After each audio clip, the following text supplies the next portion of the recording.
actually have some changes this time around. Yeah, it sure could. You know, sugar is one of the few agricultural commodities that is subsidized by taxpayers, by the federal government. It has been for almost a century now, sort of a legacy of the Great Depression and the droughts of that era where farmers were truly hurting.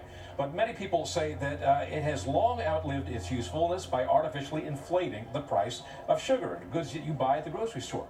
Representative Virginia Foxx, a Republican of North Carolina, has offered an amendment to the Farm Bill which would modernize these subsidies by removing limits to domestic production of sugar and implementing other market reforms. She believes it has a good chance of passage. The last time we voted on the Farm Bill, it failed by basically only 7 votes. 12 more people voted to keep it than to do away with it. But if 7 people had changed their votes, then the amendment would have passed.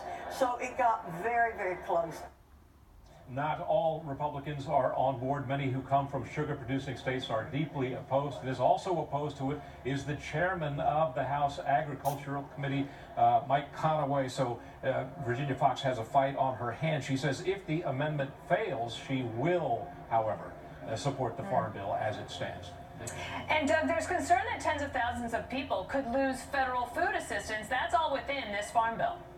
Yeah, that's right. While Virginia Foxx runs to get more Republicans to support her provision of the Farm Bill, Democrats are universally opposed to another Republican provision which is in the Farm Bill, one that would impose a work requirement for recipients of food stamps, what used to be called food stamps, what is now called the SNAP program, the Supplemental Nutrition Assistance Program.